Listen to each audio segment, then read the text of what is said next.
turbulência política pela qual passa o país levou os senadores da Comissão de Constituição e Justiça a propor matérias que possam ser uma solução para a crise. Para um balanço do primeiro semestre, a gente conversa agora com o presidente da comissão, senador Edson Lobão. Senador, que matérias o senhor destaca que foram votadas ou discutidas pela comissão neste primeiro semestre que parecem ser uma solução para a crise pela qual passa o país? As crises políticas do Brasil se repetem, se sucedem. Elas vêm desde o Império. No período da República, elas são frequentes e o país vai se habituando a elas. Mas é claro que temos que ter antídotos para esse momento grave da vida política nacional. A Comissão de Constituição e Justiça do Senado tem uma tradição de interferência política nesses momentos cruciais da vida nacional. Por ela passam todos os projetos de lei oriundos da Câmara ou do próprio Senado, ou da Presidência da República, ou de iniciativa popular. E a comissão tem a prerrogativa de examinar a constitucionalidade, a legalidade de todas essas proposituras. Neste semestre, até olhando para esse panorama de crise, nós apressamos a votação, por exemplo, de um projeto de lei sobre estupro, tornando-o imprescritível. O crime para o estupro é imprescritível a partir da votação da Comissão de Constituição e Justiça. Havia uma alegação constante no que diz respeito ao foro privilegiado. Eu digo foro privilegiado para criticá-lo. Não existe essa figura. Essa é uma figura criada pela imprensa e advogados, etc. Na verdade, é o foro por prerrogativa de função. Prerrogativa de função. Bom, mas imaginava-se, ou dizia-se cavilosamente, que os deputados e senadores tinham prerrogativa de foro ou foro privilegiado. Não é isso. Os deputados e senadores são 600 e poucos.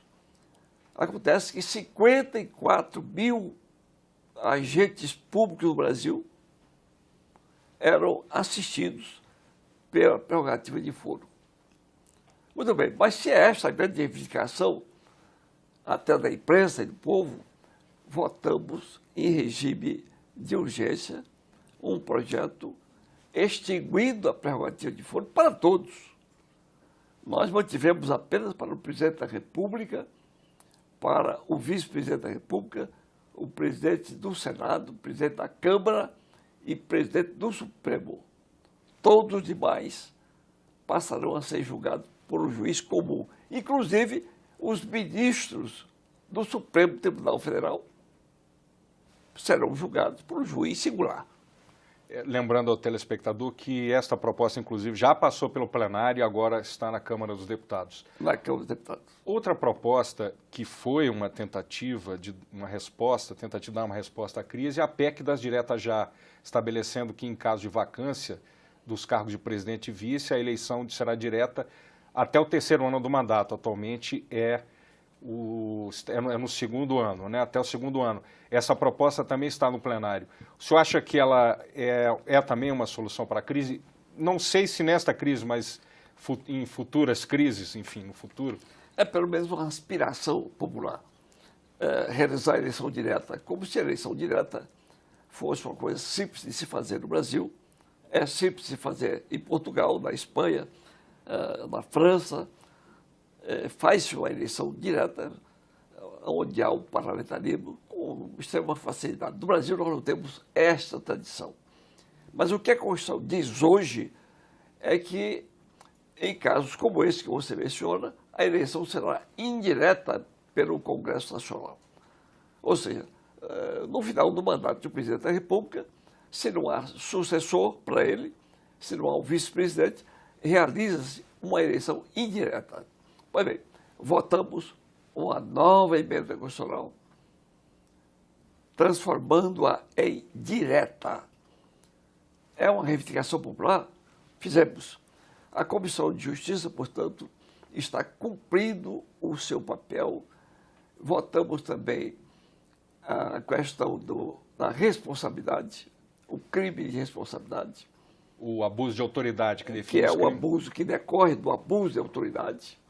Nós estamos vendo frequentemente autoridades que abusam do seu poder, até juízes, procuradores e agentes da Polícia Federal.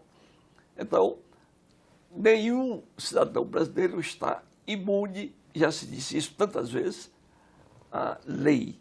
Portanto, nós não temos aqui príncipes, não temos imperadores que fazem o que bem entendem sem responder perante a lei. Com este projeto votado, todos responderão por igual.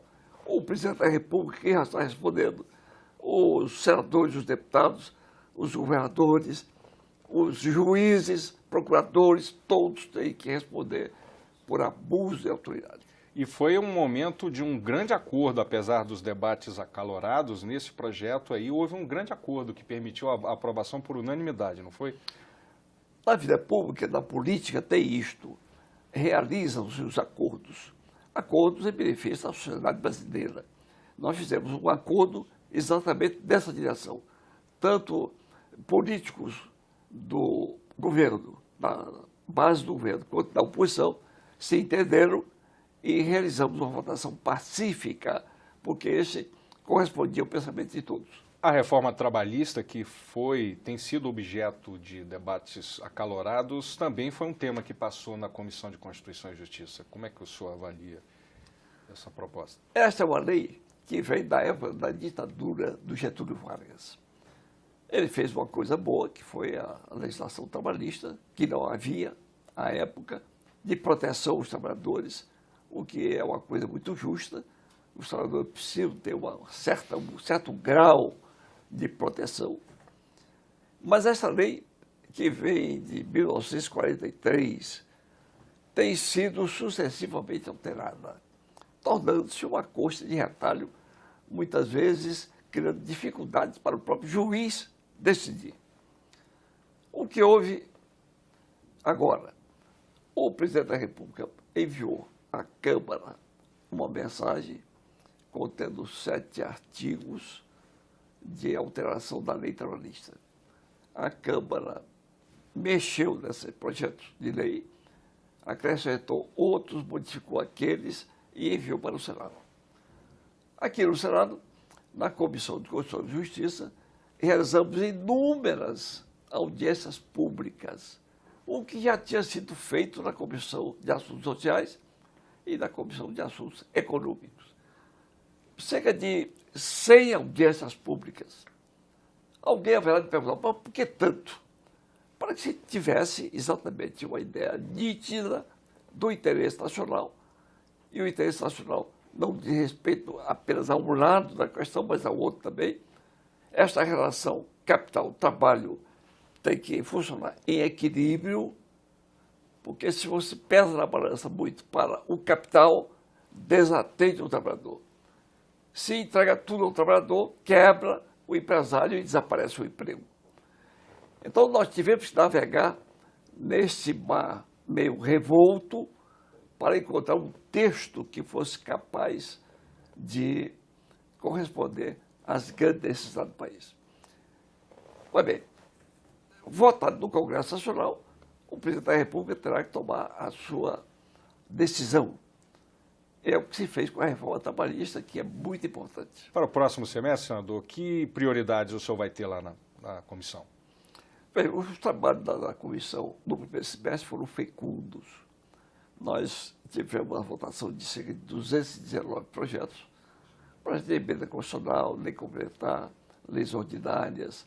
Nós sabatinamos diversas autoridades, entre as quais o ministro Alexandre de Moraes, do Supremo Tribunal Federal, representantes dos conselhos da magistratura e do Ministério Público. E para o próximo semestre, nós temos que examinar a fila de projetos represados que se encontra na comissão. Nós temos cerca de 1.300 projetos.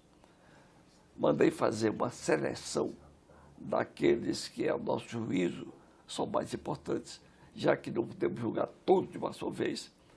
E logo no início do segundo semestre, nós teremos essa relação que terá a prioridade da presidência para a votação, ou seja, serão incluídos na pauta de votação de pelo menos 2 meses no semestre seguinte. Só para o telespectador ter uma noção também, esses projetos abrangem diversas áreas, como segurança pública, direitos humanos, reforma política, enfim. Tudo isso. Reforma política, segurança pública que você mencionou. Nós tivemos uma reunião com o ministro Carreiro, que é o presidente do Tribunal de Contas. Ele nos trouxe uma indicação, uma sugestão, numa reunião com o presidente do Senado, o presidente da Câmara, o presidente da Comissão de Justiça, no sentido de que nós dessemos prioridade à questão da segurança pública, que afeta profundamente hoje o povo brasileiro. A insegurança se alastra no mundo. Todos os dias nós abrimos a televisão e estamos vendo atentados aqui na França, na Inglaterra, em toda parte. Bem, então nós daremos essa prioridade ao tema segurança pública, possivelmente até criando uma subcomissão na Comissão de Constituição e Justiça, para que isto seja acompanhado e regido com mais proximidade da Comissão de Constituição e Justiça. Obrigado, senador, por esta entrevista. Durante o mês de julho, você acompanha aqui na TV Senado e na nossa página na internet um balanço das atividades do primeiro semestre.